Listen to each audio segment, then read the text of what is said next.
Hello, everybody, and welcome to an all-new 2022 episode of Press YYZ. We made it, guys! Yay, we made it to a new year, another rotation around the sun.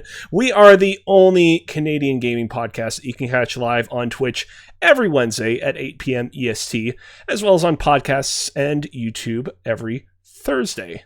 My name is Alexander Kazina, and I am joined today by the head of HR, Nathan McInerney.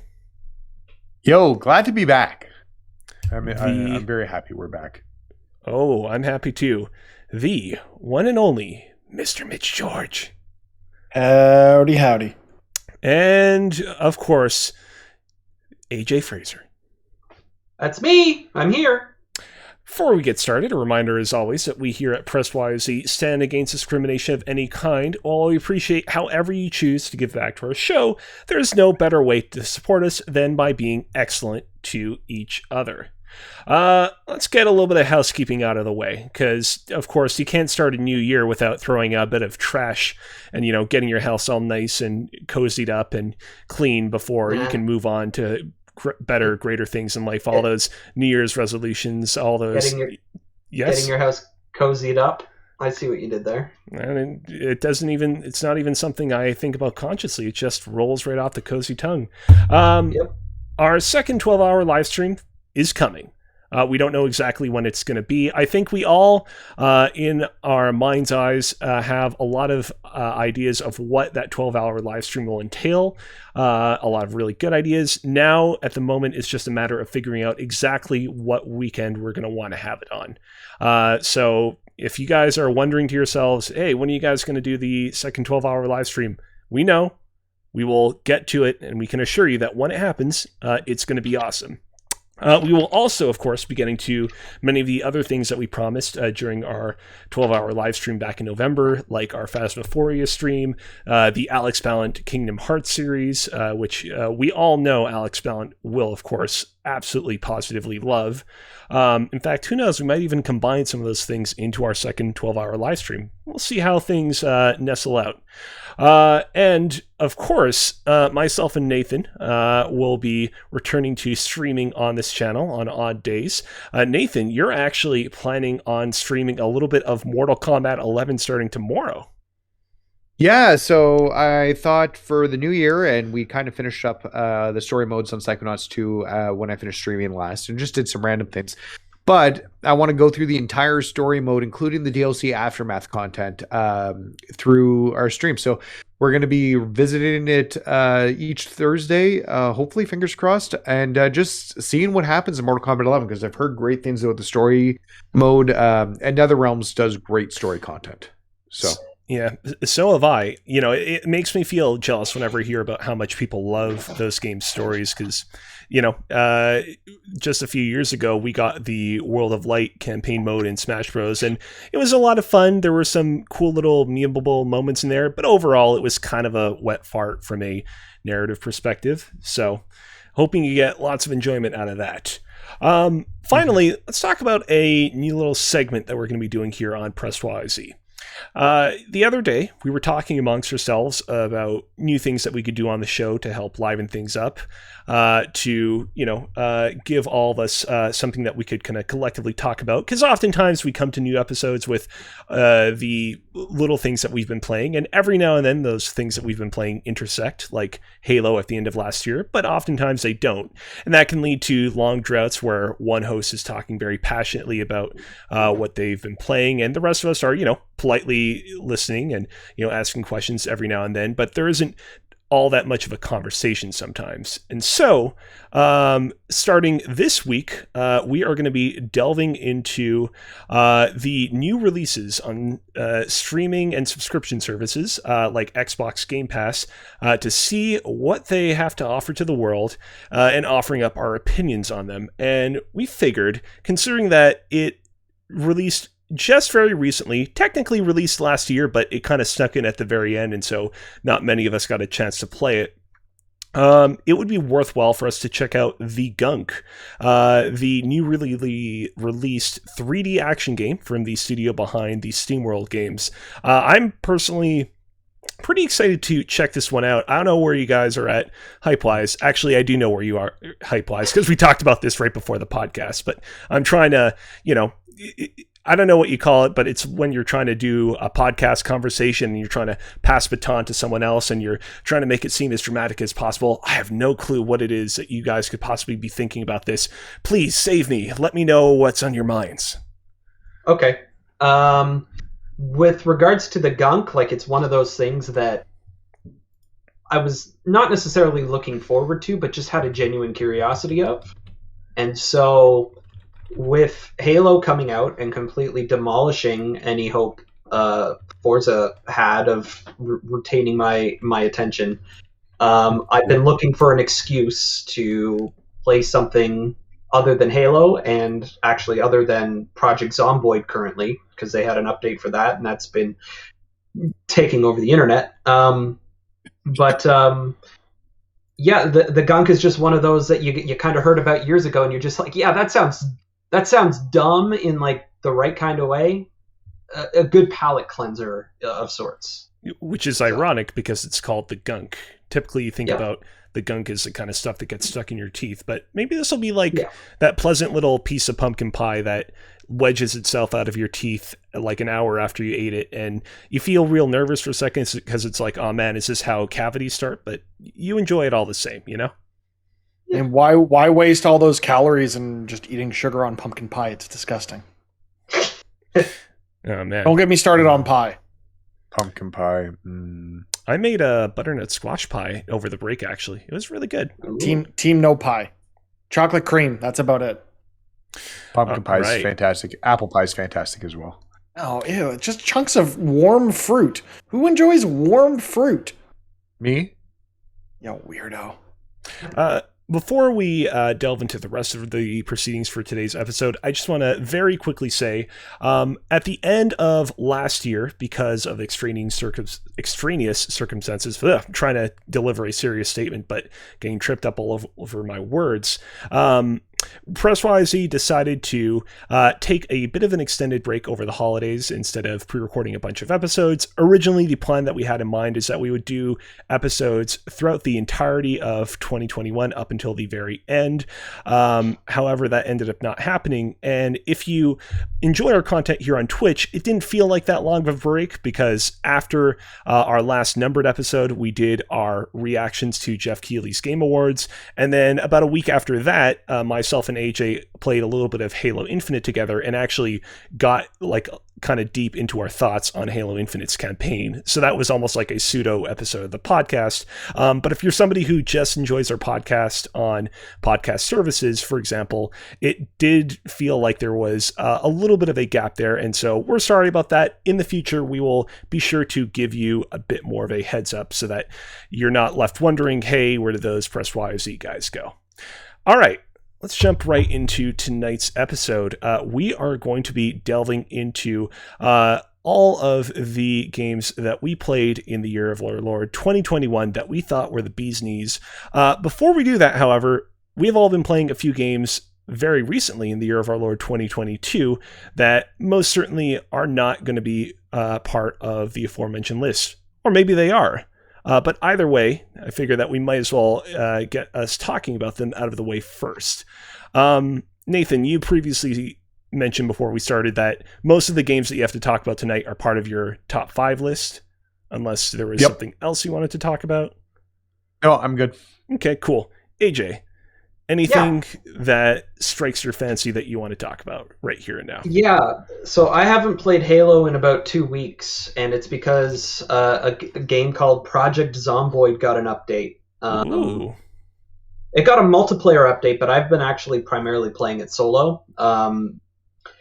It's this kind of top-down, survival RPG of sorts, where there really is no end game other than survive.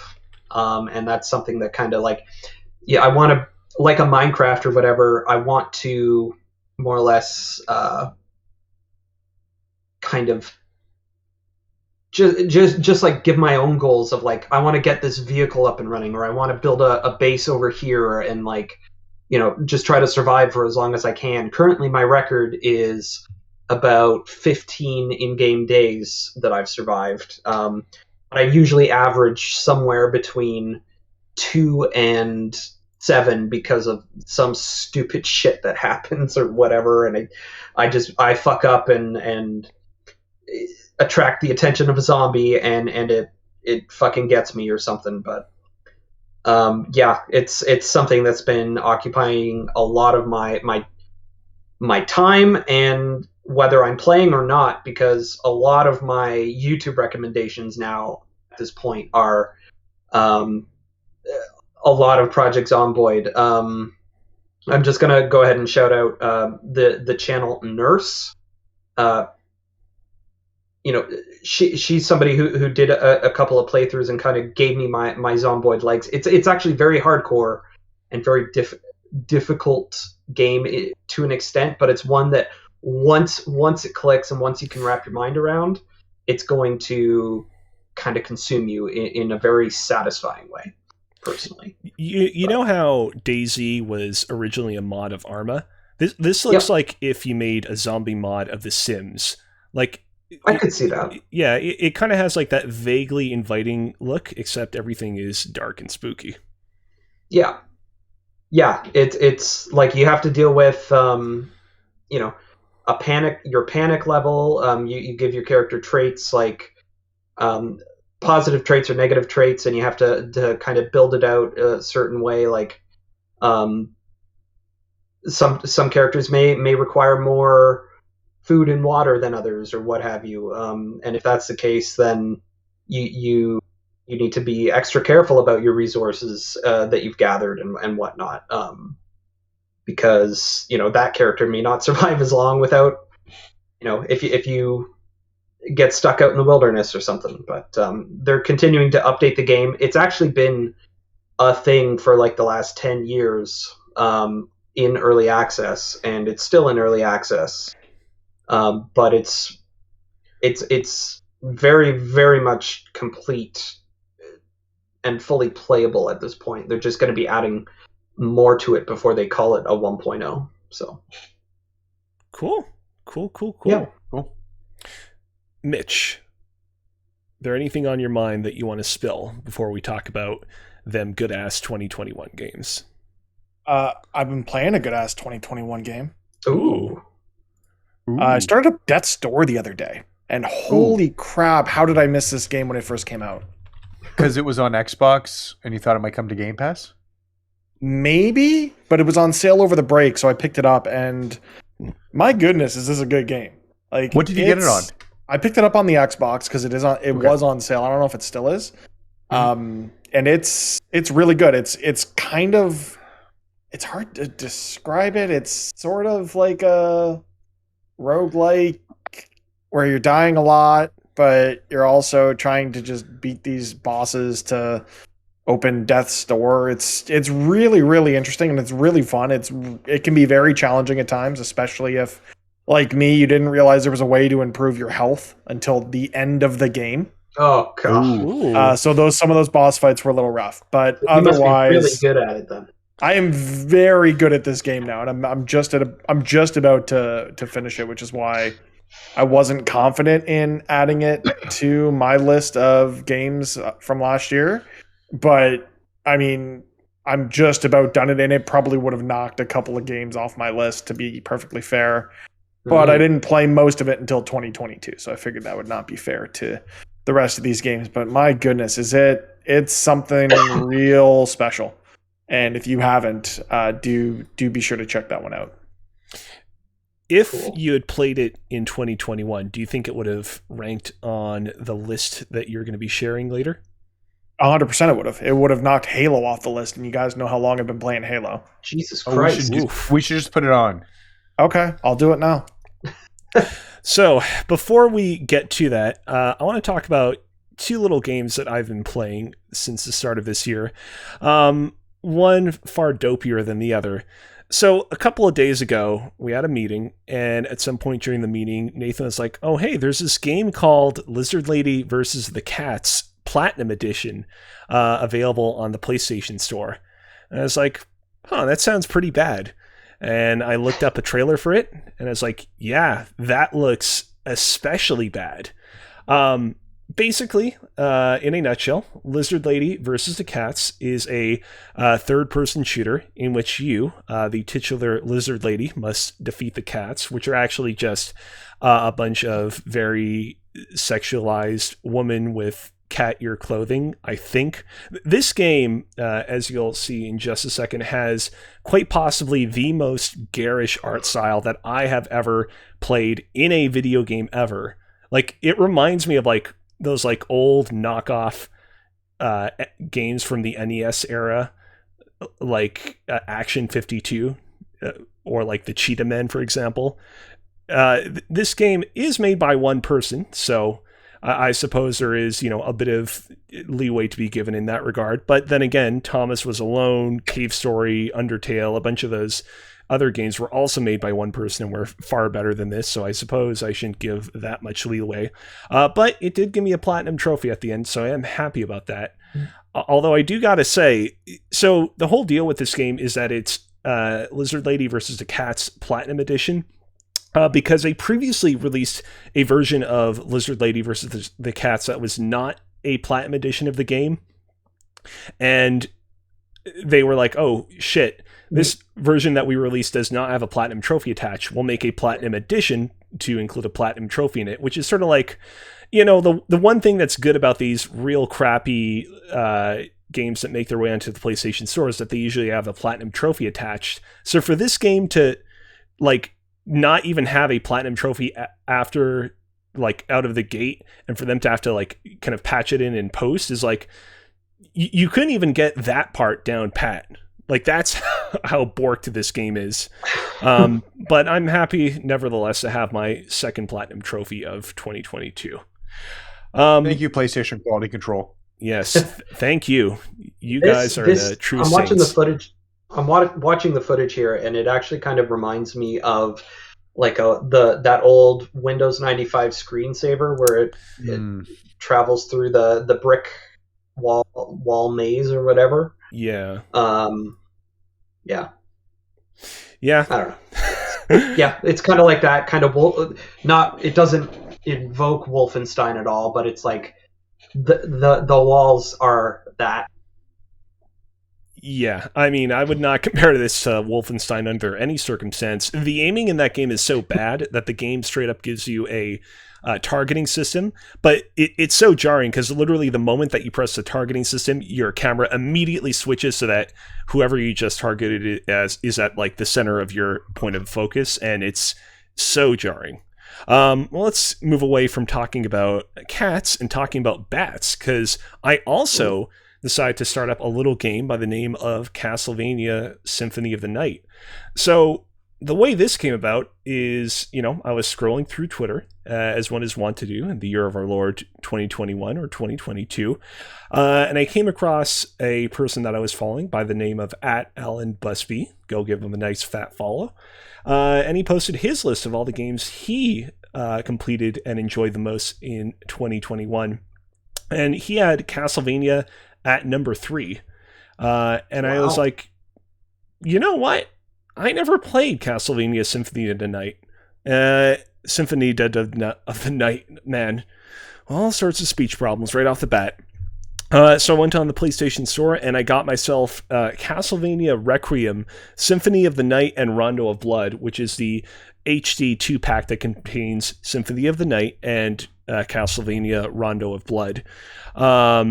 In part because it's one of the only modern ways that you can get a platinum trophy with Symphony of the Night, although you do have to beat Rondo of the Blood alongside it to get the platinum.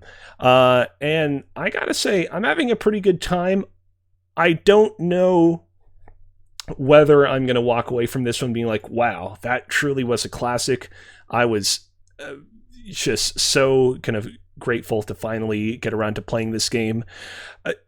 Obviously both this game and Super Metroid have gone on to influence countless other Metroidvanias and countless other, games with Metroidvania elements in them. Everywhere from, Star Wars Jedi Fallen Order to Guacamelee to even games like the Soulsborne games, for example. The thing is though, playing through this game, it kind of occurred to me that like, really, when you break it down, way more games have borrowed from Castlevania Symphony of the Night than they have borrowed from Super Metroid. Especially when you talk about how Castlevania incorporates all these like RPG elements and all this equipment that you can equip yourself with. And what that's meant is that you've had way more games that have sort of refined its formula. But on the plus side, as you might recall, recently they re-released a lot of the portable Castlevania Metroidvania games, namely the ones that were released on the GBA and DS, onto the PlayStation Store. And I figure that as much as I am enjoying Castlevania Symphony of the Night, I think I'm going to get even more out of some of those games when I get around to them afterwards.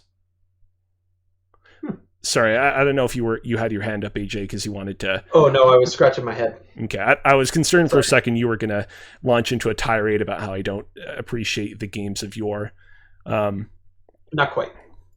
Speaking of games of yore, though, funny thing about this game, so I get to the first encounter in the game, the infamous encounter in which Richter Belmont confronts Dracula, and Dracula delivers this big speech about... What isn't a man? Spoilers. Filthy little pile of secrets. And I got to that segment, and the dialogue that they delivered was not that at all. And in fact, it was actually like decently spoken and performed and decently written. Turns out the version of Castlevania Symphony of the Night that I'm playing is actually a like modern HD adaptation of the PSP port of the game from like the late 2000s. Which the good news is that like generally the PSP port of the game, from what I've read online, is like pretty well accepted within Castlevania circles.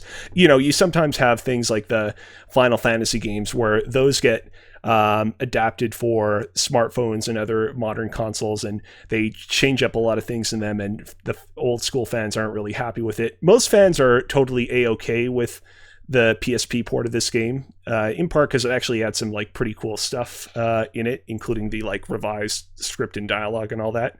But it was an interesting kind of like, I'm sure that we've all had this experience before where you watch like the director's cut of a movie as opposed to the original cut of it without realizing it, and you're like, oh wow, I guess that was the movie, I guess that was the game. And then only afterwards you realize, oh wow, I played or experienced a way different version of this than what like most people experienced back in the day, than what originally proved popular and got this to be a work of fiction that people revered. And yeah, that's about all I have to say about Castlevania Symphony of the Night. Without further ado, let's jump into talking about our top video games of 2021. I have spoken quite a bit. Yeah.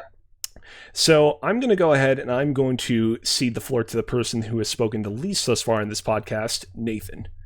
I want you to give me your number 5 game of the Year of Our Lord 2021.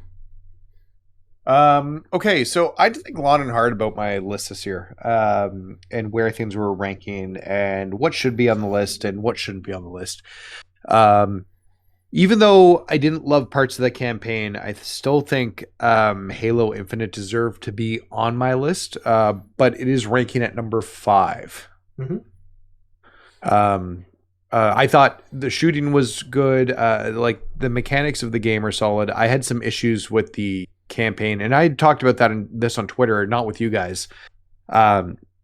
But I find I really enjoyed the open world for the most part, but it was missing things like stealth options, which I'm used to seeing in other games. Like if I snipe, like find a place to start sniping people from a fob or in one of the outposts, they immediately start shooting at you. There's like no time period where they takes them to figure out where you're coming from, which is like what you'd expect. So there were parts like that where it took me out a little bit. But for the most part, I thought the open world was great. My bigger issue was when you got to the end of the campaign, because there was no warning that you were just going into this like 6 mission streak of 14 missions. Like, oh, all of a sudden it's no open world. It's just mission after mission after mission. And there's no break. And I would have liked to have that warning, or to have you still jumping into the open world to maneuver to these last places. So yeah, that's kind of my thoughts on it. It's a good game. I don't think it's the best game, and I think it takes away some of the good parts at the end of the game. If you don't mind me asking, and by the way, there's going to be a bit of overlap on some of our lists. So there will be opportunities where some of us will chime in and share our thoughts here and there, in addition to when we present our own rankings of certain games. But I am curious, Nathan, do you include Halo Infinite's multiplayer as part of you ranking its campaign at number 5? Yes, it's the whole package. I think the fact that the multiplayer is there was what gets it to 5. And gets it in my top 5 games. Cool. Awesome. So, we'll talk more about it. I guess a little bit later, but it's a little we higher. can just talk about it now. I mean, it's a little higher up on my list. I'm not going to spoil my list yet. I completely agree with you. For me, it ranks higher on my list because I have the history of Halo. And I know that you don't. For me, it satisfies a lot of the things that the past 2 games were kind of lacking in the campaign. And I could probably argue for you, it probably gets you into the idea of Halo a little bit more and a little bit better than even trying earlier this year when you finally got your Xbox, or even on PC, some of the earlier games did. Yeah, I think the modern controls helped because it does play like a modern shooter does, and I think that's one of the biggest things when I go back to the older collection is I'm pressing things and things aren't where I just feel they should be based on how I've played the games, how I played shooters. Based on how shooters have evolved, right? And I remember back in the Halo 3 days going back and forth to Call of Duty 4, Modern Warfare, to Halo or whatever. I'd always get confused, and I'd accidentally, going back to Halo, trying to aim down sights, I'd accidentally throw a grenade where I didn't mean to, and fuck! So yeah, I totally get that. Yeah, so I don't know. Like you said, it's a good game. It made my list. I think the only other criticism I had was for somebody who's onboarding to the Halo series for the first time and hasn't played any of the games. It does a bad job in terms of going over the history. A lot of the story is relegated to the audio diaries around the world. And those are just local stories too, right? Not even history talking about the old games stories. It's this is a game where they should be expecting a plethora of new players because it's on Game Pass and the availability for it. And I don't think it does a good job of making you care about the 3 main characters, like the pilot, chief, and weapon. But it doesn't tell me anything about before, or very little about before. You see, I'm guessing what is at the end of 5, potentially at the very beginning.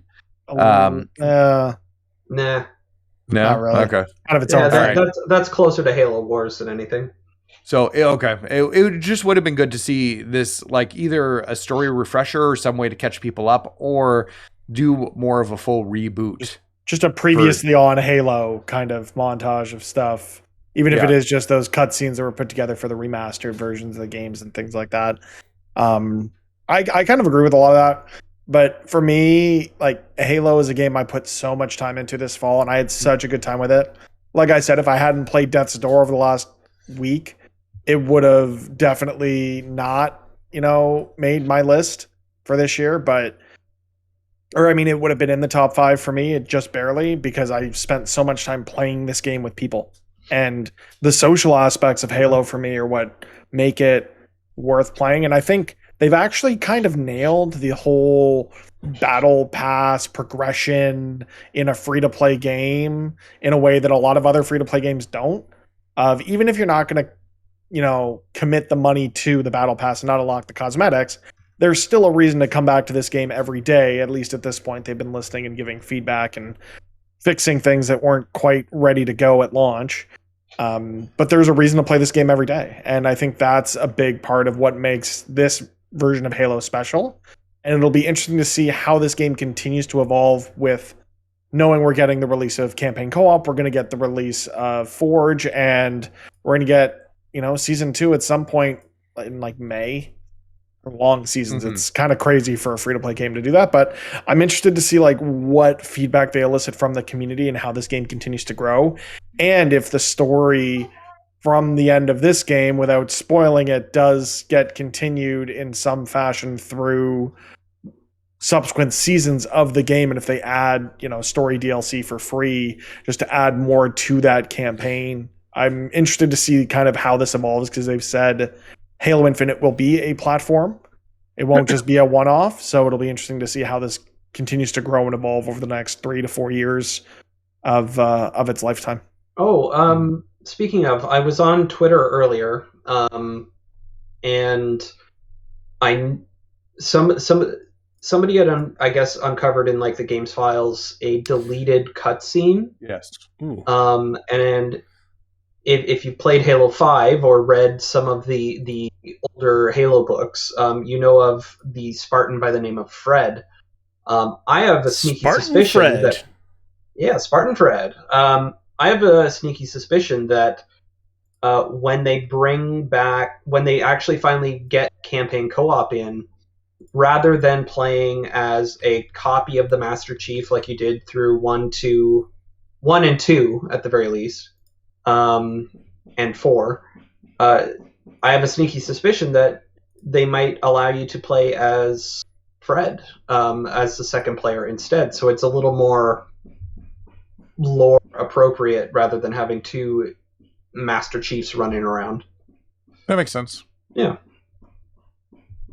Do you think they might like bring back the whole squad from Halo 5? I think that would be cool. Let you pick. Fuck Osiris, just let you pick from Blue Team, but that would be interesting. At the very least, bring back Travis Willingham, give him some voice lines for Fred, and that'd be great. How much? And just heads up, slight spoilers ahead for Halo Infinite. How much did you love that audio diary where that one guy was talking to Chief and he's like, "All right, Chief, this is a mission. Do you want to do it, or do you want us to call in Locke?" And Chief's like, "No, I'll do it." I don't remember. I did so many audio logs and stuff. Can't hear. Yeah, I don't think I picked that one up, honestly. Yeah. All right. Must have missed that one. Well, I have some more thoughts to share on Halo, but this certainly will not be the last time that we talk about it, not even the last time that I specifically talk about it. So let's put a pin in that for now and switch over to you, Mitch. What is your 5th best game of 2021? So after, fudging it because I've been playing too much Death's Door, coming in at number 5 is Forza Horizon 5. This is a game I looked forward to all year, and I'm so glad that Playground Games delivered an experience that just knocked my socks off. I couldn't stop playing it. The only thing that stopped me from playing it was the release of Halo, which it did for a number of people, which is unfortunate, but the game they delivered is great. The content is there. The driving is exactly what you want it to feel like to drive these cars across, the Mexican playground that you've been given to mess around with in this game, and it's just really, really good, and more people should play it if they have not already. I would have probably would have played more of it if I didn't get fucking banned. We don't need to go over that. Let's not go into that again. Yeah, but no, it was a lot of fun, especially playing with you guys when we did that stream. When we had the opportunity. I've tried loading it up a few times in the cloud with xCloud, and there is just enough latency on xCloud that makes it not feel good.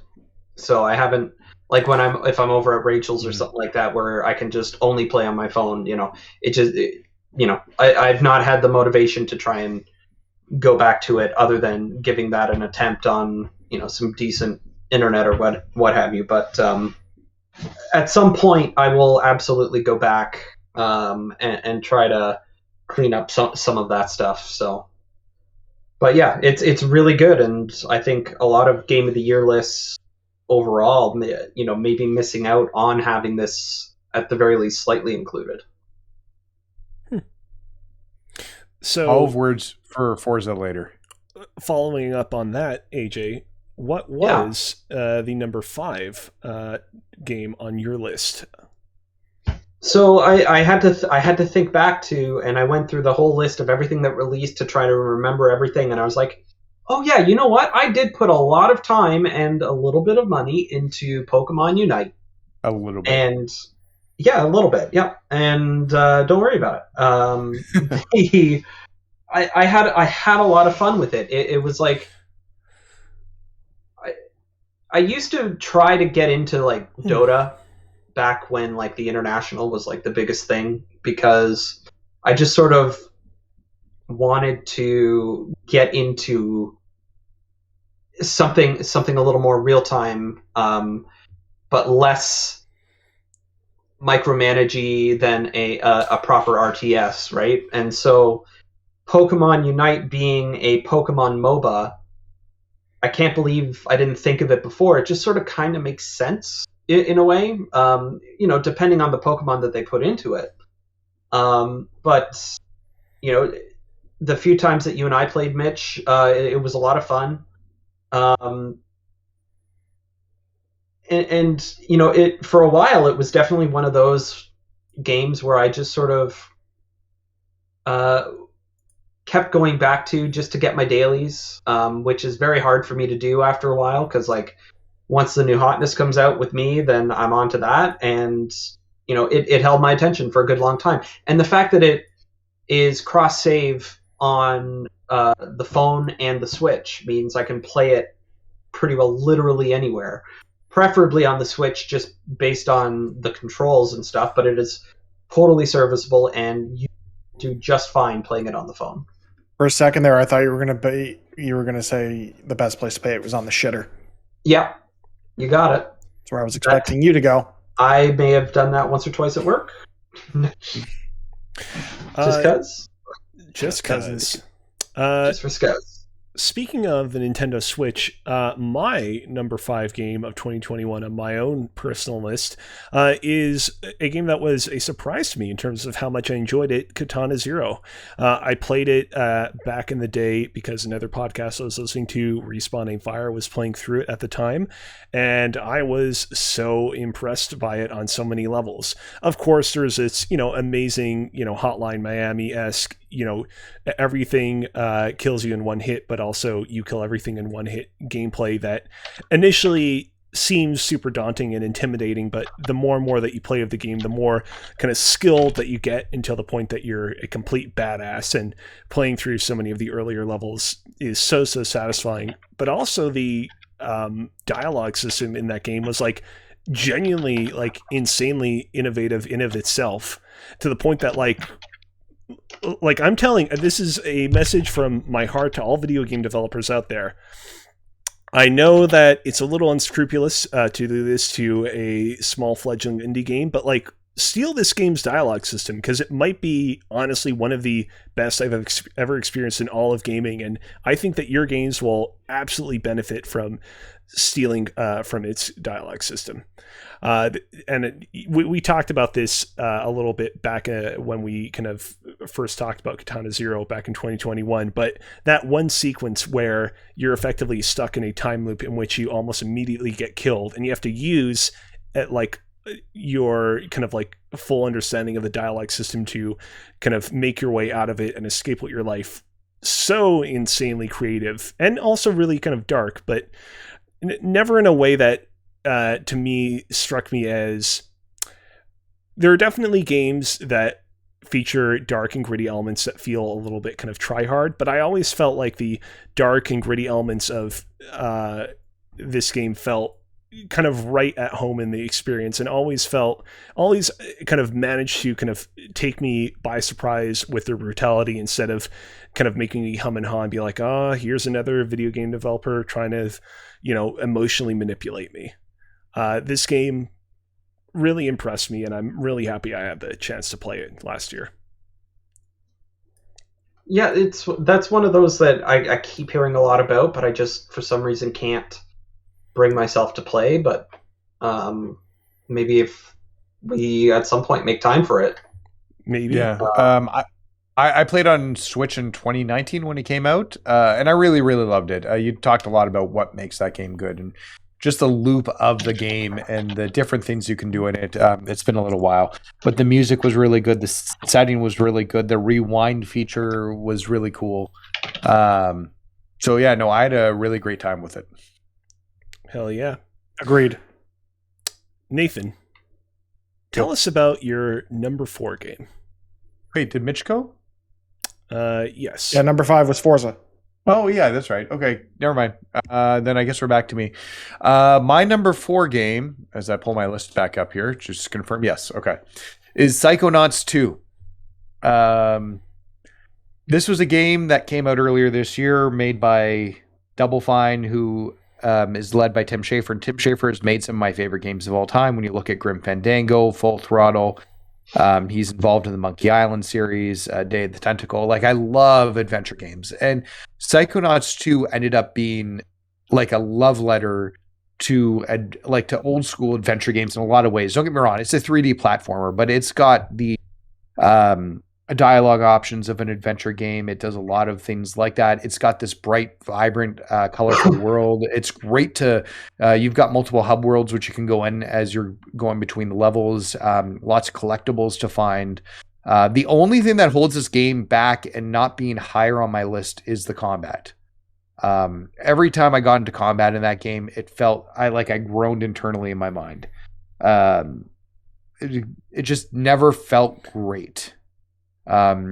So that puts it down a little bit. But other than that, Psychonauts 2 is a fantastic game. And with it being on Game Pass, everybody should be giving that a shot, because I think it's well worth everybody's time investment. Cool. Yeah, that was one of those ones that I wanted to get to over the holidays, just couldn't find the time for. Death's Door took me over. And speaking of Death's Door, number 4 on my list, I've said enough about it. It's great. Go play it. Perfect. There we go. There we go. AJ, the number 4 title on your list kind of surprised me. Yeah. So earlier this year, they re-released a Wii U Mario game, but with additional content on it.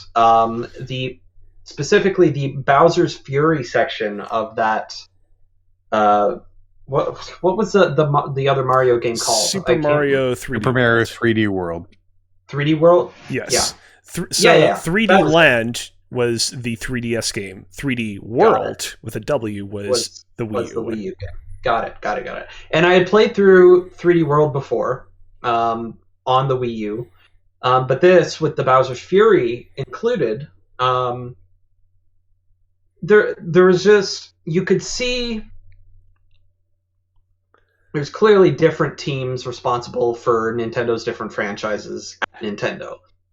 And you can definitely see that there is influence on the rest of the games based on the success of Breath of the Wild. And the Mario team is clearly trying to experiment with Mario and kind of break him out from his shell a bit. It took some of the basics of 3D World and put it into kind of an open world. Now, traditionally, Nintendo is a little bit slower to incorporate big changes to some of their games. So this is just kind of a baby step. But there's something about the atmosphere and the mood of it when you're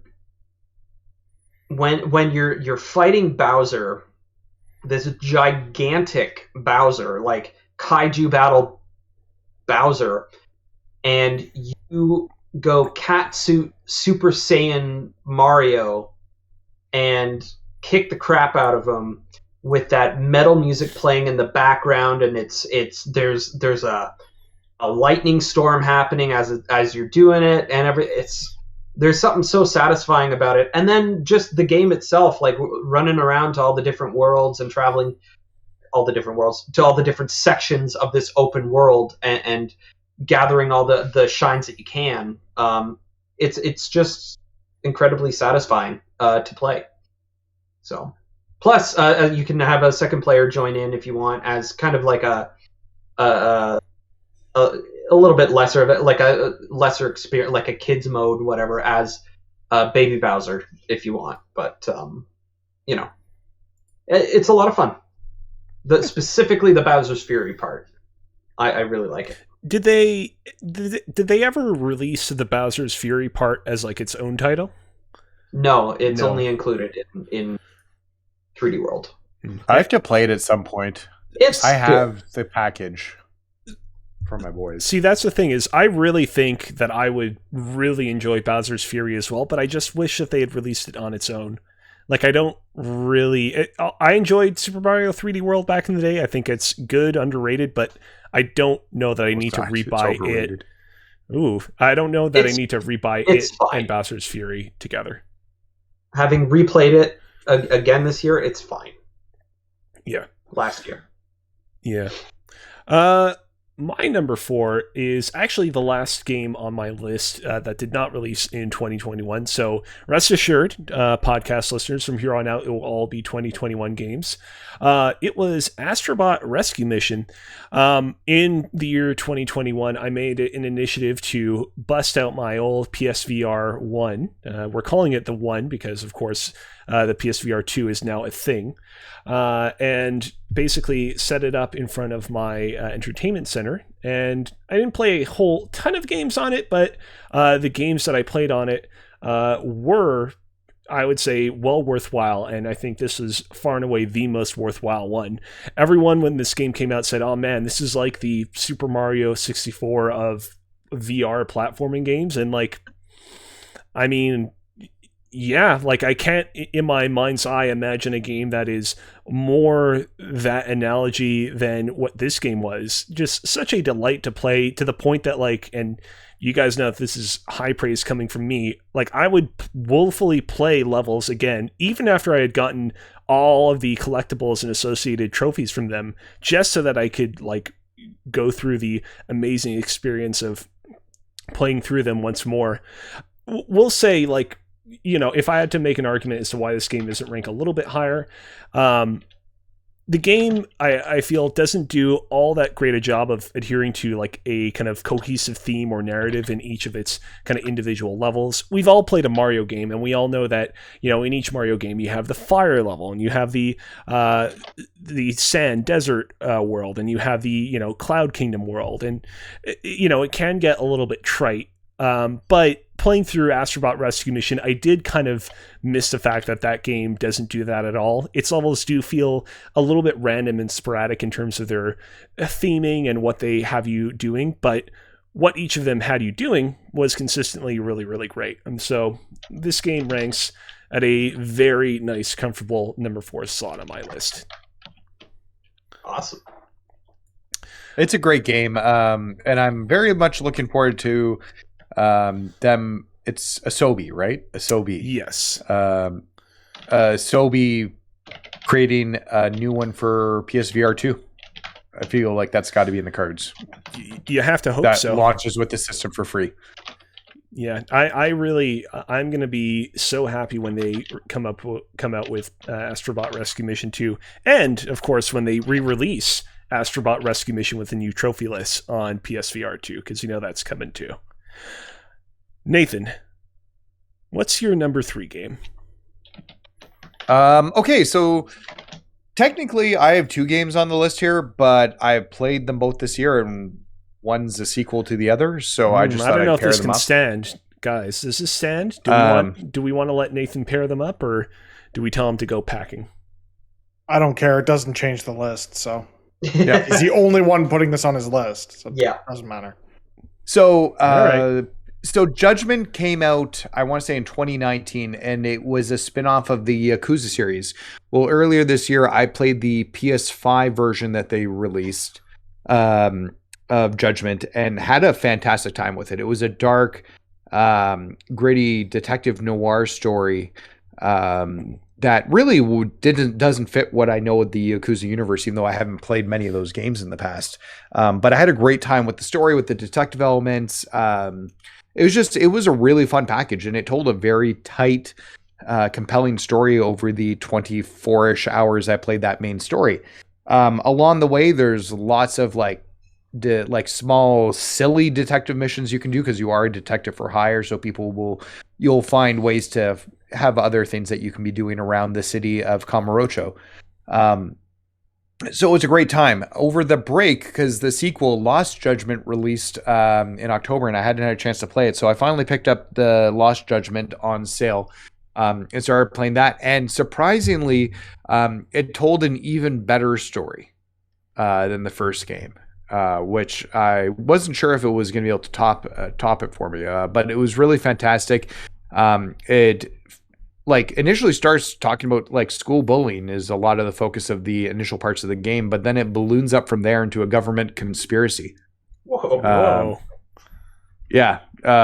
It kept going, and I decided to play it a little bit differently this time, where I mainlined through the story mode of Lost Judgment.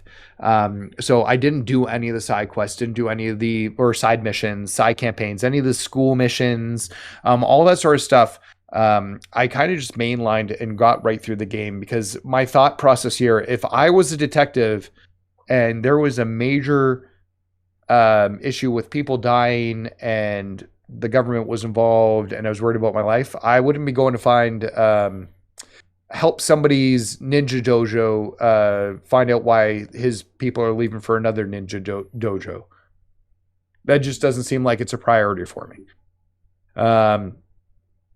But now I'm going through, now that I've done the whole main campaign and gotten through the campaign, I'm going through finding all the side missions and working with the school. There's a school in this game, because in the first game I talked about Kamurocho, and that's where where the main area takes place. Kamurocho is still in this game, but they've added a second city area that opens up the world.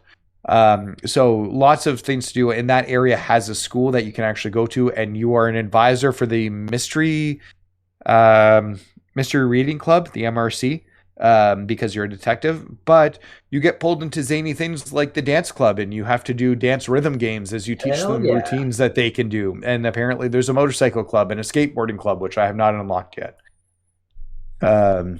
So lots of little mini games and stuff. They fixed a lot of the stuff from Judgment that needed to be fixed in Lost, in the sequel. And it just tells a great story. I think I'm now questioning, I started Like a Dragon and I still want to go back and finish it. But should I play all the other Yakuzas? I don't know. But I really enjoyed Judgment and Lost Judgment. I think they tell great stories, and I think they deserve to be on my Game of the Year list this year. I think they're coming off of Game Pass with those, aren't they? The Kiwamis and Zero, just the Kiwamis? I believe, are coming up. Okay. Yeah, Not so all of 1 them. and 2 and 0, the rest of them are staying up for now at least. So. Cool. And I think Kiwamis we have on PS Plus. Anyways, go ahead. Sorry. I was going to ask, I know that these two are fused at the hip for you, but if you had to choose one over the other, would you do Judgment or Lost Judgment? So Lost Judgment's the better game. I would pick Lost Judgment, but they both tell fantastic stories, and there's an interesting evolution between the two games. It's one of those things where if I would recommend play the first game, because there are things in the second game that you'll understand because you've played the first game. And characters and building things up. There's even as I'm starting to get through the side content, references to missions that happened in the first game. And if you didn't play the Judgment, you would have no idea what they're talking about. All right. So fair enough. Mitch, what's your number 3 spot? My number 3 spot. I'm actually surprised it's at number 3 and not higher, but it's Ratchet and Clank Rift Apart.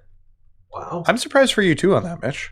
I love everything Insomniac does. This game is no exception. I think the weapon design is great. Level design is perfect. I think the acting is, the voice acting is very well done. I think it is the best use of the PS5 hardware we've seen yet in terms of actually affecting gameplay with the ability that the speed of the SSD provides to game developers. I think it's the first time we've seen really level design based on that hardware as opposed to level design. Like we've had NVMe SSDs forever, so these games have loaded fast if you were a PC master race kind of guy or gal or non-binary, whatever, however you choose to identify. But I think part of it comes down to this is the first time where a game has been feature built for architecture that takes advantage of that technology, and the way that it uses it seamlessly both in gameplay and in terms of how you traverse between levels and worlds almost instantaneously is incredible. The only thing holding it back for me is that other games came out this year that were absolutely incredible and knocked my socks off. Any other year, this would be my number one pick, but a couple other games did some very special things for me personally this year, and that's why it only makes it up to number 3 on my list. This game did not rank on my personal list, spoiler alert.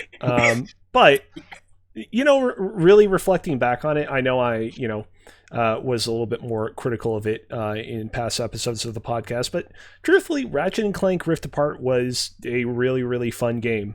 I think that some of its levels in particular, like the one level, I forget the name of the planet, but you are given access to the rocket boots for the first time, and you first meet up with Kit, and you're zip zapping around every which way, are really kind of truly something special. And it's going to be interesting to eventually play Bowser's Fury and kind of compare and contrast those two, because I think Insomniac Games absolutely knocked it out of the park there. And will Nintendo be able to pull off a similar magic trick? We'll have to see. But yeah, that game was really special. Didn't quite crack my list, but definitely makes me excited to see what Insomniac has cooking next.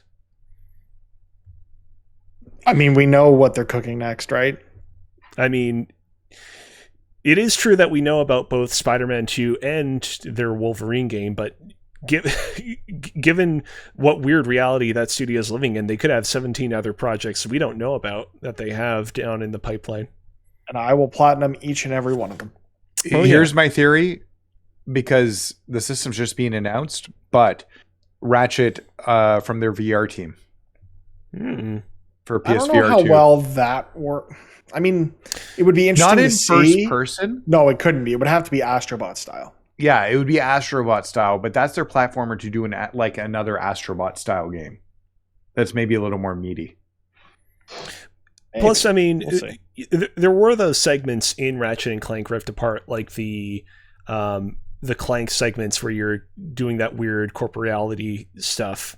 That segment kind of felt like a VR game. So it makes sense to me, at least. Mitch is kind of nonplussed. Did you not like those segments? I mean, they were whatever for me. They were honestly, the best Clank segments in a game ever, because Clank hasn't typically had great segments.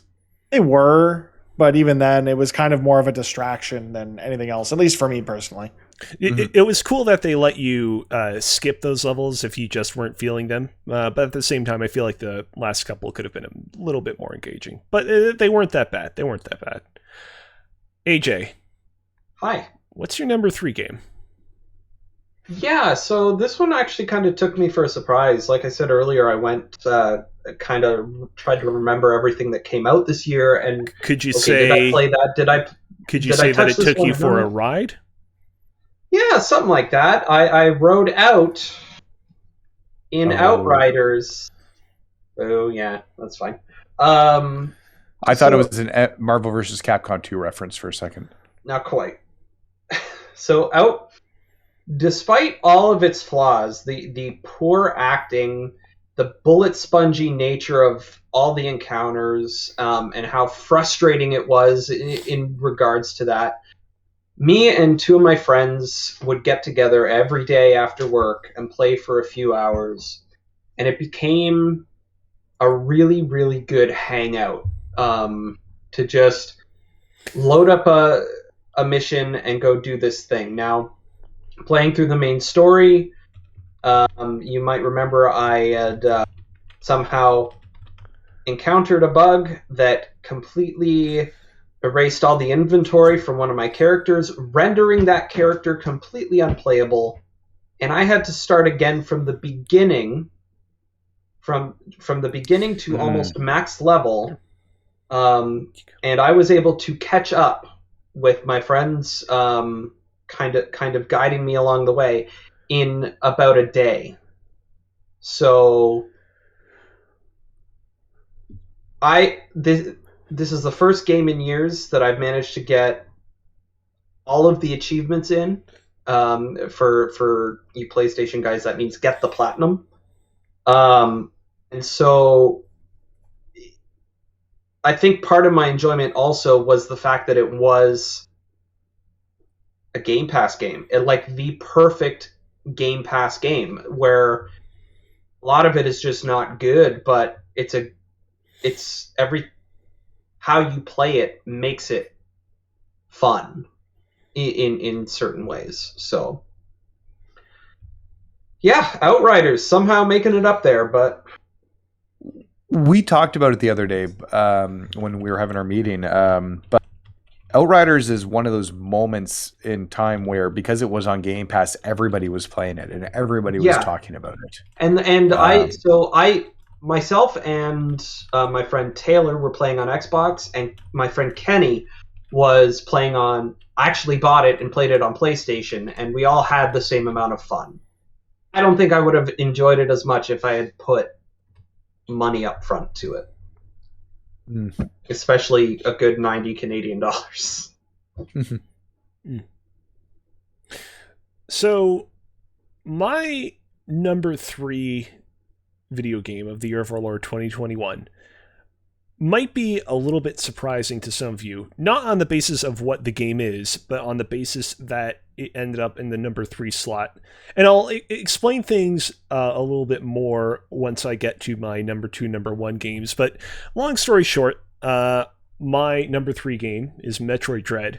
And really what it comes down to with this game being at number 3 is, unfortunately, this game kind of falls into that weird nether region of it's really good, it's really well polished, it's, in my opinion, not possessing a lot of real obvious flaws, but fact of the matter is that you can't beat the kind of spick and span and glimmer of, like, real kind of full-blooded AAA games, which may or may not have been the 2 games that beat this particular game. I don't want to say that this game is not a AAA game, but everyone who's played it can attest it's almost more like a double A game, or like a 2.5 A game in terms of its sort of production values, and just, again, not quality, but again, spick and span. Other than that, I mean, I already talked about this game a lot when it first came out. This game delivered fully on what I wanted out of it, which is a kind of modern take on the Metroid formula that, charted its own path forward, but also did a lot of good lip service to prior Metroids. I really was impressed by kind of the groundswell of support that this game got, not only at its release, but also after its release.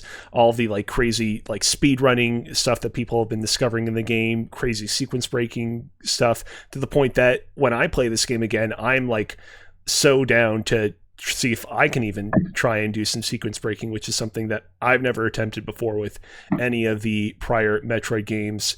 I personally thought that difficulty wise, the game was right where it needed to be, but I will concede, there's been a lot of scuttlebutt on the internet about some of the secret breakable blocks in this game, particularly involving a certain God of War creator who had a difficult time discovering the location of some of these breakable blocks. And all I'll say in that regard is I think that the game could have done a better job of introducing the ability that allows you to scan your environment and reveal breakable blocks a little bit sooner, which is something that Metroid Samus Returns actually did, and that this game does not do. But other than that, this game was a real good time. Awesome. Cool.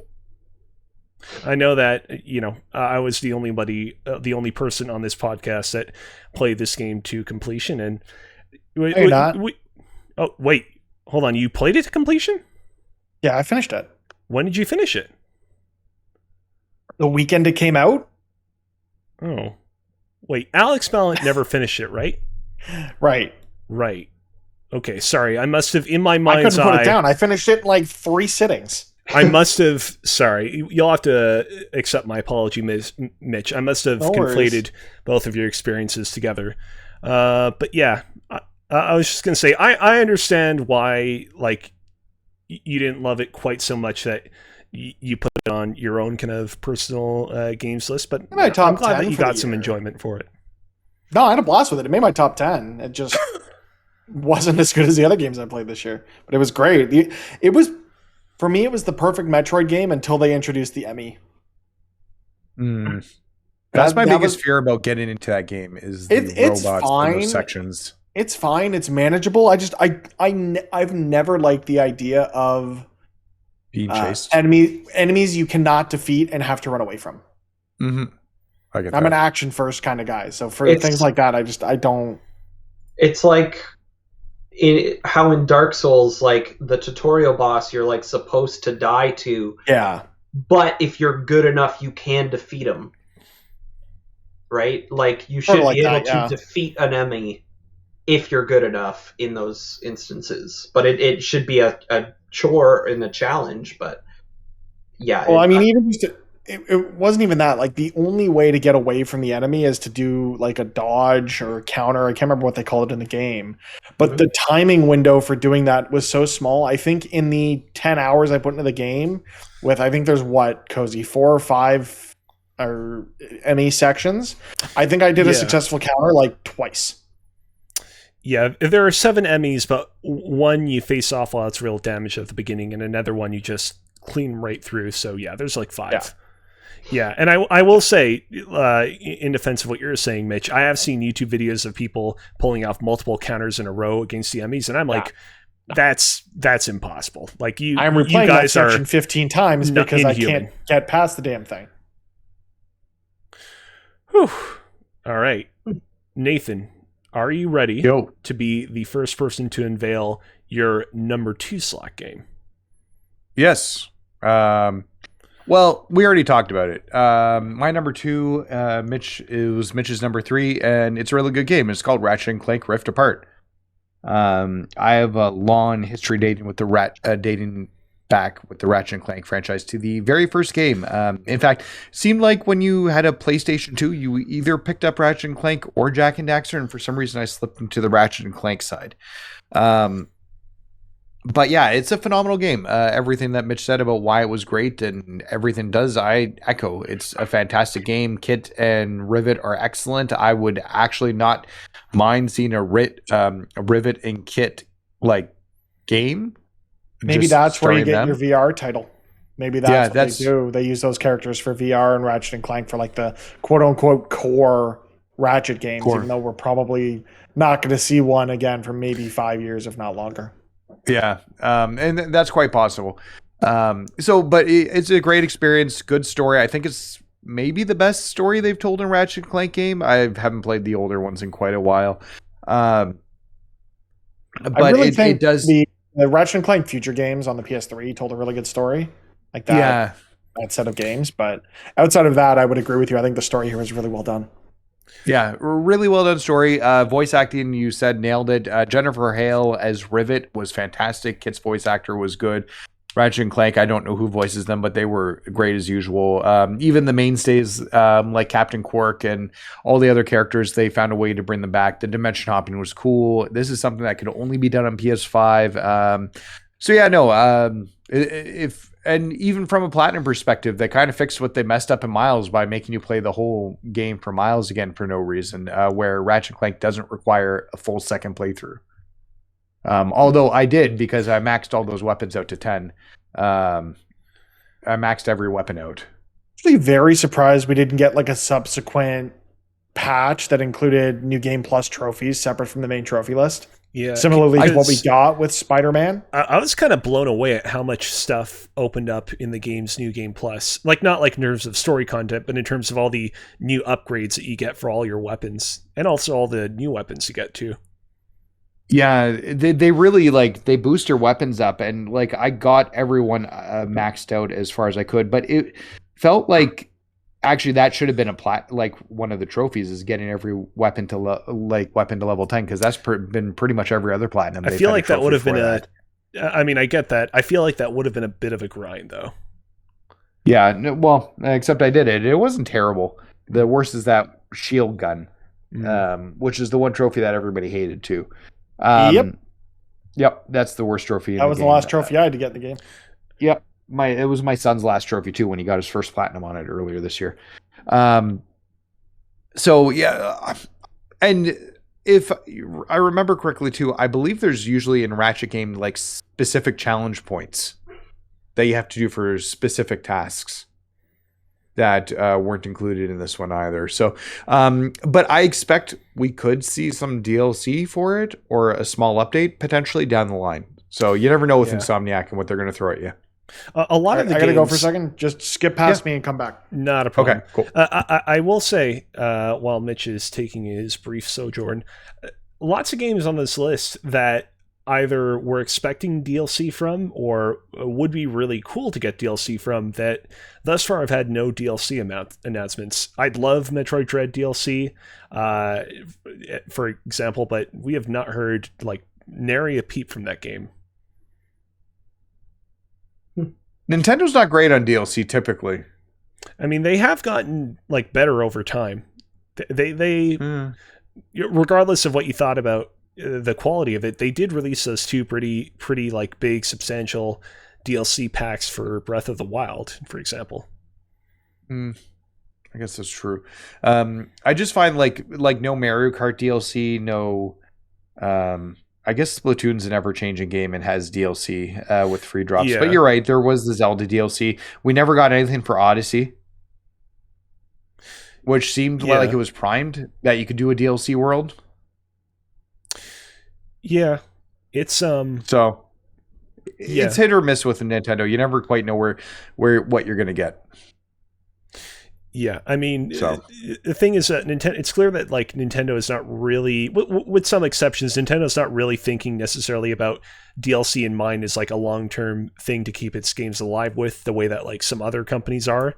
And I think that comes with, its upsides and its downsides. On one hand, you know that Nintendo's like not trying to like gouge you out of all your money for the next 12 months. But on the other hand, you're like, I kind of wish that they'd introduced some new like carts and characters into Mario Kart 8 Deluxe, for example. Yeah. They'll learn at some point. Yeah, hopefully. Or maybe not.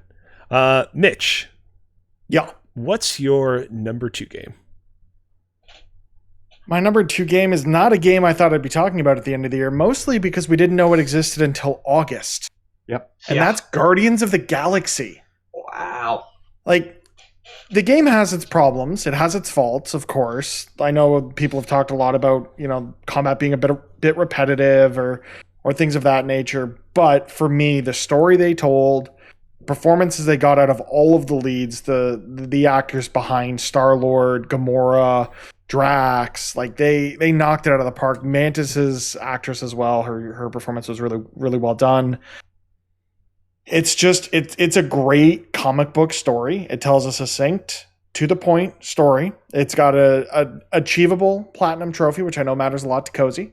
As long as you are willing to follow a guide to make sure you don't miss any items. It can be done on one playthrough, which is nice. Are there missable items in it? There are missable items.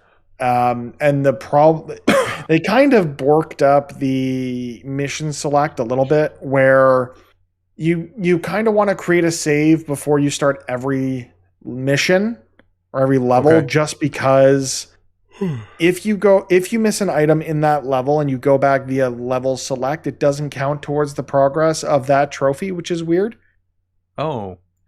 Yeah, which is unfortunate, because that would have made the trophy list perfect, in my opinion. But I think that notwithstanding, I think the story they told, the mechanics they introduced, I like the fact that we're focused just on Star-Lord and you're just playing a Star-Lord and using other characters to assist you, because it allows them to tell a more directed story, if that makes sense. You don't have to have all of the Guardians with you all the time, because there are sections that are more impactful when it's, Star-Lord, Groot, and Rocket, versus if everyone had to be there. Having not played it, I will be interested once you start playing Mass Effect to know how you would compare the two, because that's kind of like what Mass Effect is. You are the Commander Shepard, and you are, going around with a couple of your alien buddies to go, complete these missions and hear their unique dialogue in those situations that you bring them on. If you bring somebody else on that mission, you're going to hear completely different dialogue than you would, or get completely different story answers or what have you. So yeah, I think the other thing for me is this is a Marvel game, and I am an unabashed Marvel comics, film, TV fan, or fanboy, whatever you want to call me. And that this rendition of these characters is kind of what I'd wish we had gotten out of the Square Enix game from Crystal Dynamics for Marvel's Avengers, where it wasn't as focused on being like a game like that is a game as a service, which is focused on endgame, it's focused on multiplayer, does have its place, but those aren't typically experiences that I really, jive with. I think I really enjoyed Marvel's Avengers for what it was, and I think a lot of other people did not. But with Guardians, I think there's enough there for anyone who's a fan of this property or of these characters to get something out of it, as long as you can push the MCU versions of these characters out of your head for a minute while you play this, because it's an original story. It pays homage to what's been done in the newer comics runs for the Guardians, as well as the James Gunn directed Marvel Studios films. But it is its own thing. The characters do have different backstories. There are different characters on the team. You interact with different characters in ways different from those films. And I think all in all, it tells a really good story in this Marvel universe. And I'm honestly really enjoying what Square Enix is doing with the Marvel characters and what Insomniac's doing with their Marvel characters. And I want to know what's next. I know we're getting Spider-Man. I know we're getting Wolverine. I want to know what Crystal's next project is. I want to know... Maybe. I want to know that Eidos Montreal is going to make a Guardian sequel, but I also don't want to know that's happening for like 3 years, because I want this. Like, I love the idea of this game was announced it was on people's radar. There were rumors and things, but no one really thought that we were going to see this in any form, and that it was going to come out so close to its announcement. And I think that for me is what made it so important to me this year. It was a surprise. It wasn't a game we knew about in 2020, and it absolutely blew me away when it came out. This is downloaded on my PlayStation 5. We got it for my boys, and my boys have been really enjoying playing it. Or no, sorry, my sister got it for my boys as a Christmas gift. So they've really enjoyed playing it so far. They think Rocket's very funny. They like the fact that he uses an alternate word for the F word. But they tell me about it every day. Let's flark and go, baby. Yep. That's the word they keep telling me, flarkin'. Also, on a quick side tangent, my two kids just figured out what Rickrolling was. Oh, no. Fun with that for the next 7 to 10 years. Yeah. And all I've heard over the past week is them start a conversation. They're trying to Rickroll each other with them singing it to each other. You need to teach them about the game and how to lose the game. Yes. You definitely don't have to do that. Yeah. That's like a weirdly analog way of rickrolling each other.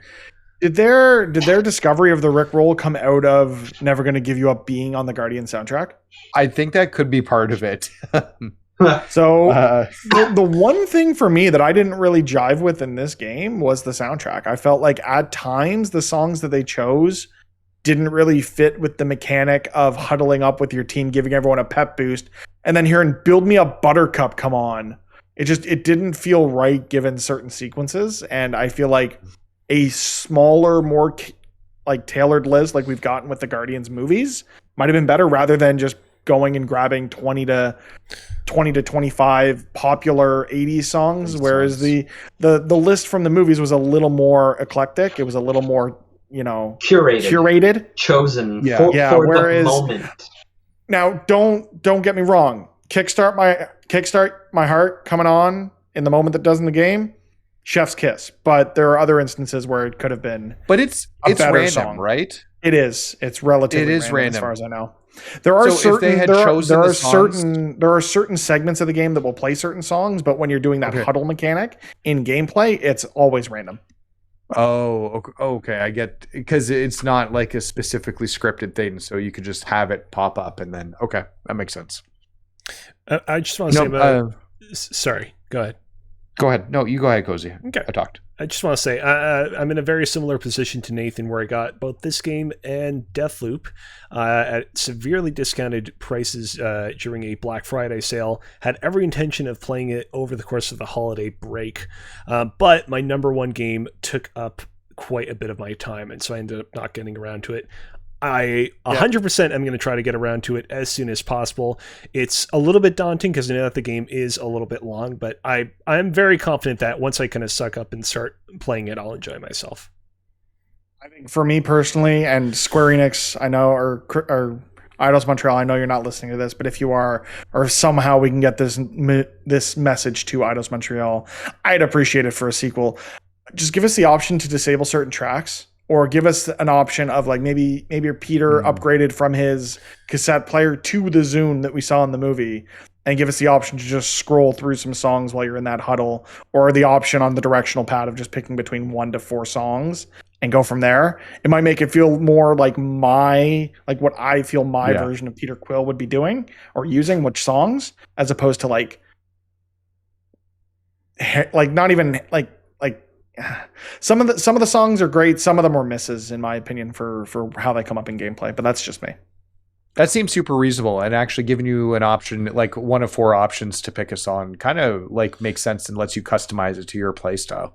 So that sounds really like a good idea. So yeah. AJ. Hi. What's your number 2 game? Okay. So my number 2 game, despite getting banned for a stupid reason, I had a lot of fun playing the little bit of Forza Horizon 5 that I did, and I can recognize the absolute quality of that game in general. The fact that it came to Game Pass also kind of like amplified it in a lot of people's hearts. Even though like the previous one, Forza Horizon 4, came out on Game Pass as well. More and more people getting Xboxes and being able to talk about it now and just having a good time with it, kind of, despite that one dark mark on my experience, it still feels really good to play, and the cars are fun. I love driving around in the Warthog. I love tuning the Warthog to be the best possible vehicle in just about any race, unless it's like an X-Class or whatever. But Forza Horizon 5 is fantastic, and it's my number 2. Woohoo! My number 2 is another game very near and dear to the Xbox ecosystem. It's a game by the name of Halo Infinite. So I gotta say, I started from scratch with the Halo series this year. I played Halo Combat Evolved, jumped over to Halo 2, then Halo 3, Halo 3 ODST, Halo Reach, and then Halo 4 and Halo 5. And, I had my ups and downs throughout the entire series. There were points that I really didn't like. There were points that I was really kind of surprised by, including some of the narrative beats in Halo 4. But throughout the entire period, I didn't think that I'd be playing and enjoying Halo Infinite as much as I ended up enjoying it. We'll say this. If Halo's single-player and multiplayer components had released separately at the end of the year, which, who knows, could have happened considering the tumultuous nature of this game's development. They kind of did. They didn't, though. If they had, I probably would have put Metroid Dread at number 2 and either the single or multiplayer component at number 3 on this list. The multiplayer came out like 3 weeks before the single player. Yeah. Nevertheless, they both released in 2021. I played and thoroughly played both in 2021 and feel very confident putting the two of them together as a unit at number 2 on my list. I talked about this a little bit with AJ in the non-episode that we did in which we talked about the campaign a bit together. The campaign for this game is, in a way, kind of what I wish the campaign for Breath of the Wild had been. I'm not saying that because I think this game is as good as Breath of the Wild or like comparable to Breath of the Wild. I think it's a little bit lacking in that regard. I'm saying it because, you know, one thing that I was real disappointed about with Breath of the Wild is how narrative light it felt. It really felt, playing through that game, like Nintendo was sort of so eager to please people that were, you know, not happy with Twilight Princess and Skyward Sword, that they kind of axed a lot of the kind of narrative content of those games so that they could get back to the core of what made the Zelda series special back in the NES games. And they produced a, you know, fantastic game in the process, but Zelda fans like me were kind of left feeling a little bit high and dry. And what I appreciate about Halo Infinite is that it, you know, takes the kind of tried and true gameplay of the Halo series, mixes it together with sort of the promise of a kind of pseudo open world that the first few levels of Halo Combat Evolved teased, and all the while still retains a lot of the kind of narrative developments and kind of commitment to quality storytelling that Halo 4 and Halo 5 both kind of got into, to, in some cases, sort of mixed results. And so for that reason, I really kind of respected everything that Halo Infinite had to offer, fully understanding that it's not perfect and that, you know, it has its issues here and there, as Nathan got into earlier. Speaking of Nathan, yo, do you want to tell us what your number 2... Oh, hold on a second. You already told us what your number 2 game is, right? Yes. Which means that it's time for you, Nathan, to unveil your number 1 game of 2021. Number 1. All right. So, I was gonna say and make this thing up about like how hard this was, but this wasn't hard. I bought an Xbox Series X. I don't know if you guys are aware. My first Xbox this year. That might be new information for you guys. And with that, I knew there was one series that I had to get my hands on. It was the Forza Horizon series. I really, really liked Forza Horizon 4. So would you be surprised when I tell you that Forza Horizon 5 is my game of the year?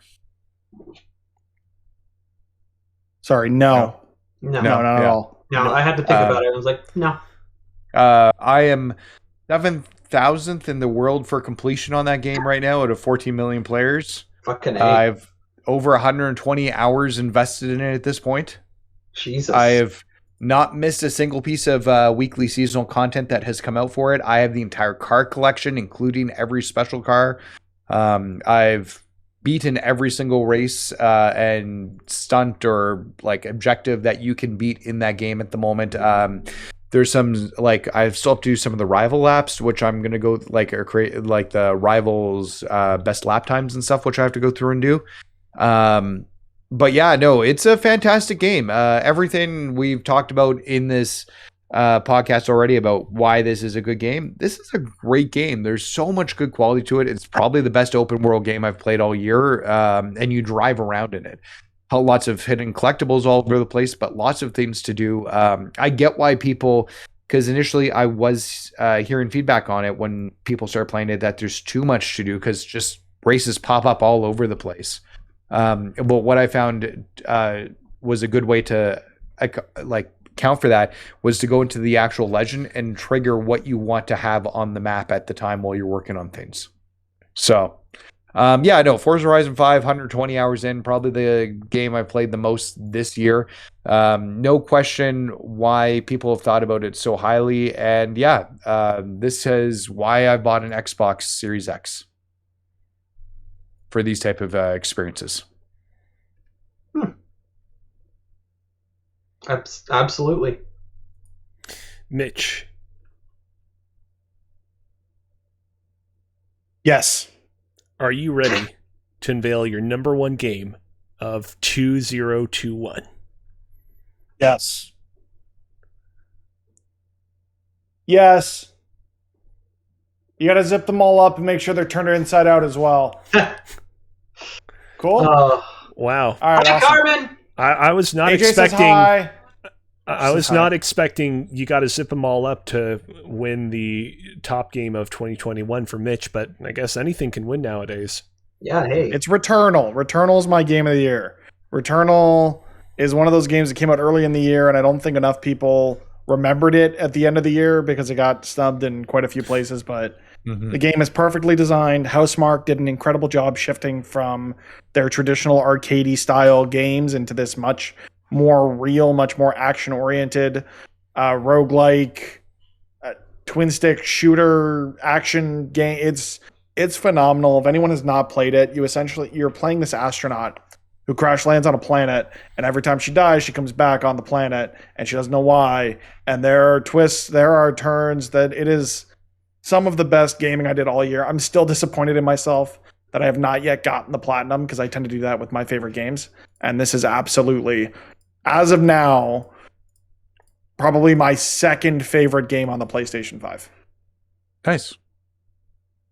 And I Is only Miles say the that first? because Spider-Man Remastered is first. Miles, I'd say it's any of those three could be my favorite on any given day, but Spider-Man PS4 is like my second favorite game of all time. Or Okay. second or third. So with that coming out on the PS5, it's the same game, only prettier. So I can't not like it. But in terms of original games on the PS5, it's probably my favorite over Miles. But Miles is also incredible if you have not played that. But yeah, Returnal is some of the best gaming I did all year. I still go back to it on occasion just to try to, get those last couple of trophies that I need. They're not easy to achieve because there is a random element to it in terms of what layout you get for the rooms in each of your run-throughs. So there's no guarantee you'll get everything. But they've gone back. They made it a little easier. So I'm still chipping away at that one. But no, Returnal is some of the best gaming you can do or you could have done in 2021. And I'm so glad that I got to play it when I did. I've thoroughly enjoyed Housemarque's games in the past, and I'm really looking forward to eventually playing this. Much like Marvel's Guardians of the Galaxy, part of me is a bit of apprehensive because I know that this game in particular is a pretty big time commitment. Like, back when I was planning out like all the games I'm going to play throughout the rest of 2021, knowing how much time that this game was going to take was honestly what got me to instead focus on games like Metroid Dread and my number one. But I trust that I will really enjoy this game once I finally get to it. The fact that I don't have a PS5 is one of those reasons why I didn't get to it. Even still, early on, like you heard all those news stories about how like some saves were broken. There was the issues with like standby mode on PS5 in this game, but also like the fact that you couldn't at least at launch the continue a run or something like that. You couldn't pause a run, and sometimes it would go for like 3 hours, and like not everybody has that amount of time. Thankfully, they listened and allowed you to be able to do that later on, and that sort of like increased my interest in it.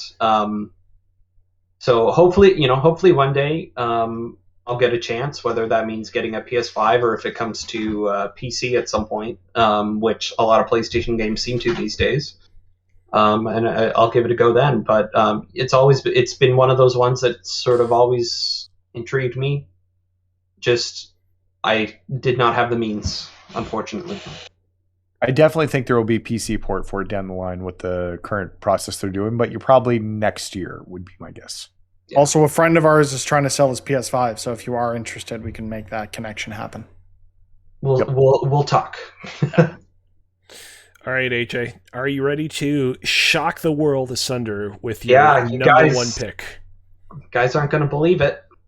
Is it Catwoman versus the Lizard Men? Oh, fuck. How'd you get... Oh, my God. Did you peek at my list? Versus the Lizard Men. Yeah. Jesus. That's a reversal. Wow. Speaking of reversal, Halo Infinite. The whole package combined, whether it be the multiplayer or the campaign together, it releasing and on the 15th for the multiplayer, and us all having so much fun as a group, as either podcasters or even in our Discord, invite.gg/Press YYZ. Us squatting up and playing with a bunch of people in there, regardless of time zone, being able to, fuck around in multiplayer and just have fun that way. But then also in the campaign, as a longtime Halo fan for the last 20 years, they finally kind of got it right. Even like I can look over like some like lack of content or what have you in like the open world or things to do in the open world, because it was more important for 343 to get this correct in terms of the feel of Halo, and the atmosphere, the story itself. It was more important to have that be good, and they put all of their effort into that, and it shows. Now, there are some things that I kind of wish that they could have done better. Nathan, you mentioned earlier like some of the stealth aspects are like non-existent. Like I wish there was more variety and options in the way that you could tackle a fight, more than just I'm going to bring a fusion coil this time and throw it at a dude, or I'm gonna, it didn't. Some ways it didn't feel like you had a lot of variety in combat, even though you had all those different abilities you could use. None of it felt as viable or as awesome as the grappling hook. So why would you switch from it? I rarely did. Exactly, right? But even still, knowing that, the core of it is just so well done. The story, they could have... I think there could have been more background on the story. Agreeing with you, Nathan, because you had no real background or context for a lot of what was happening. I do, and I still feel like there was too much missing in between games that I would have liked to experience either in the game or not even in like some other form of media, because Halo 5 ran into the problem, Halo 4 and 5 ran into the problem where a lot of that story came from the books that I didn't read and that I will probably never read, even though I love Halo. So it's, the whole package of Halo Infinite, they had to get it right, and they put out the sequel to Halo 3 that Halo 3 deserved. Even though like Halo Reach is like a totally viable sequel to Halo 3 of its time, they went back and then brought Halo 3 into modern times and then made a sequel to that. And I really appreciate it, and I'm excited to see what happens next. Cool. 100%. Let's get right to it. My number one game of 2021 was a little game that has not yet been brought up amongst the four of us, but nevertheless, I feel incredibly confident and incredibly happy in. It's a little game by the name of Deathloop. I played this game a little bit before Jeff Keighley's Game Awards, just to kind of get a feel of it before the show. Then I dropped off of it. Then I played through Halo Infinite's campaign. I was very confident that Halo Infinite's campaign was going to be my game of the year, combined with its multiplayer. And then at the very last second, I was like, you know what? Let's pick up Deathloop during the break. And that game ninja'd its way to number one. I think that from the title Deathloop, a lot of people look at this game and think, oh, it's like a AAA Lupin game. Like it's like one of those Hades or Loop Heroes. But really, like, Deathloop owes way more of its DNA to really kind of like dense 3D platformers like Jak and Daxter or Super Mario 64 or Sunshine, or I think probably the most apt comparison would be something like Majora's Mask, where it's less so about surviving loops and collecting materials that allow you to kind of like eventually get better and better gear, even though that is a part of it, and really more about just sort of like scouring and discovering secrets in and mastering each of the game's 4 different locales and discovering all of the weird, almost like Rube Goldberg, not Rube, wait, is it Rube Goldberg? Or am I getting it conflated? Okay. I think that's what it is. Okay, because the moment I said Rube Goldberg, my mind flashed to the Mighty Ducks, and I was like, "Uh-oh, am I getting no the Goldberg?"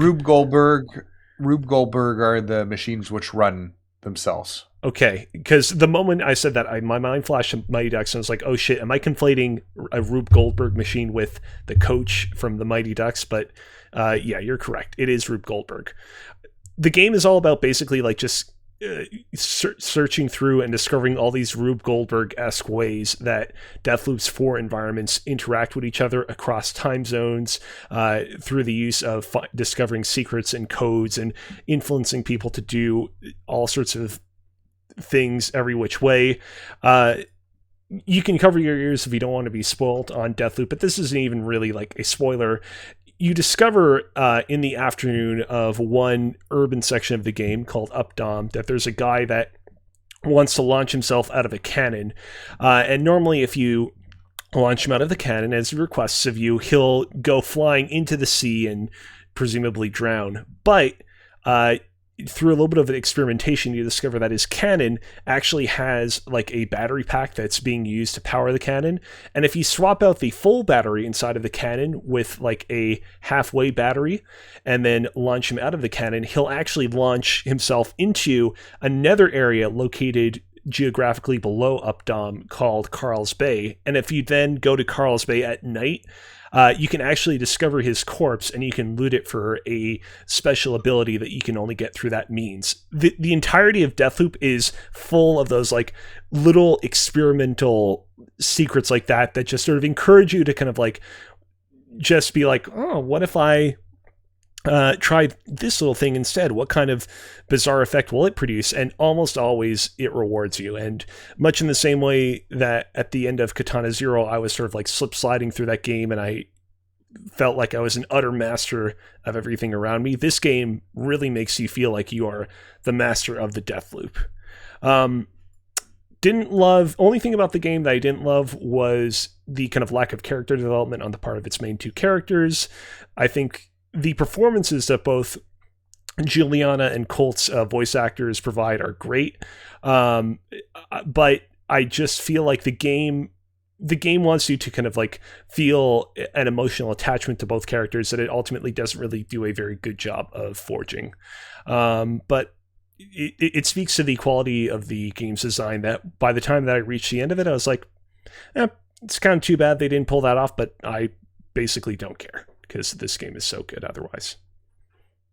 Nice. It's one of those games I do want to play, but I'm waiting for it to come to Game Pass next year. Because you know it's coming to Game Pass next year. Right. And presumably could even get some Game Pass exclusive DLC, which would make me a little bit sad because I do want to play this game's inevitable DLC on PlayStation. But, you know, I understand how acquisitions work, unfortunately. Or fortunately. Before we close out the show, we have a couple of things that we need to get to. First off, our film baby Alex Ballant was not able to join us today. It's actually his birthday today, so go and send him many a birthday wish. Happy birthday, Alex. At blatantly_Alex on Twitter. Nevertheless, ahead of time, he actually shared his top 5 games of the year over on the twitter.com. And so we'll quickly go through those right here and right now. At number 5, he ranked Guardians of the Galaxy. At number 4, his one unique game, It Takes Two. Number 3, Deathloop. You love to see it. Number 2, Returnal. Shout out to you, Mitch. And number 1, Halo Infinite. Shout out to pretty much everyone here. I wonder, I'd be curious next time we can get him on to talk to him about It Takes Two a little bit and see like who he played that with. Like, was it him and his girlfriend, and like how did they deal with it? Because like, you know, that deals with some serious subject matter sometimes. So yeah, that would be interesting. That was one I tried to convince Carmen to play over the break, but we didn't end up getting to it. But I do hope that at some point early this year we can play that together. And we'll have to get her on so she can talk about it too. Yeah, that's a game I gotta figure out how to play through that title, because I absolutely want to get to it as much as I want to get to Guardians and Returnal, but the commitment of having to play it with another person, you know, definitely complicates things. Yeah. All right. Well, with Alex Balance rankings in order, there's only one final thing for us to do, and that's to figure out collectively which games ranked supreme of all of the games that we ranked in our top 5 lists. So I have right here in an Excel doc in front of me where all of our games ranked based on a kind of arbitrary point scoring system that we gave to each of them. So yeah, sorry. Yeah, no. Just to explain a little bit. Mitch last year created this wonderful document for us to use, and we modified it just a little bit to try and like give a little more breathing room between each game as it gets finally ranked. But what it does is it goes takes each one of our individual top 5 lists and attributes points to it. So this year, for 5th place, it's going to get 2 points. 4th place gets 4 points. 3rd place gets 6 points. 2nd place gets 8 points. And 1st place gets 10 points. So wherever that falls on our personal list, it gets attributed that many points. Adding those up, it becomes a ranked ordered list of whoever got the most points, whatever game got the most points, and that becomes our top games of the year in a ranked order. And what got the most points? Well, let's find out going from bottom to top. Both Pokemon Unite and Katana Zero each got 2 points. Death's Door, Psychonauts 2, Astrobot Rescue Mission, It Takes Two, and Bowser's Fury all got 4 points each. Judgment / Lost Judgment, Metroid Dread, and Outriders each got 6 points. Then at the unofficial number 6 slot, Guardians of the Galaxy got a combined total of 10 points. And then entering into the big leagues, Ratchet & Clank Rift Apart got 14 points. Number 4, Deathloop, got 16 points. Number 3, Returnal with 18 points. Number 2, Forza Horizon 5 with 20 points. And number 1, HALO INFINITE, Halo Infinite with 30 points. I feel pretty good about it, personally. Even though I did not play 3 of the games on the list at all, because of scarcity of hardware and availability of that. You know, it's just one of those things that, you know, unfortunate things. I didn't get to play them. The list may have looked a little bit different if I did have that chance. But overall, I'm still kind of happy with it because you know, you guys all seem to like the other games that are here. I think it's a good list. I think it really represents what this year in gaming was. And it's very AAA heavy. I think both Mitch and I tend to play more indies, and I think we both had lists which are very AAA heavy this year. I threw an indie on there at the last second. You did at the last second. That's true. That's true. But yeah, no, it's been a good year for games. I keep hearing about how this year was a down year, and well, it doesn't have I don't think it was a down year. I think this was a solid year, especially for the first year of consoles, brand new consoles. I think this is potentially the best year of brand new consoles ever. So, yeah. I want to say quickly, you know, I typically in years past have not done a very good job of playing all the big major AAA releases as they release in the years they come out, and I feel like last year I think I did a pretty good balance of both catching up on a lot of my backlog, but also playing, your Halo Infinites, your Metroid Dreads, and your Deathloops, and I think I was all the better because of it. Yeah. All right. Without further ado, I want to thank everybody for tuning into this episode of Press YYZ. If you enjoy this broadcast, be sure to follow us on Twitch, subscribe to us on YouTube, and rate and review us on Apple Podcasts. You can also check us out on Twitter at Press YYZ and slide into our Discord at invite.gg/Press YYZ to keep the conversation going. Until next time, thank you for playing. Have a great day, guys. Yeehaw!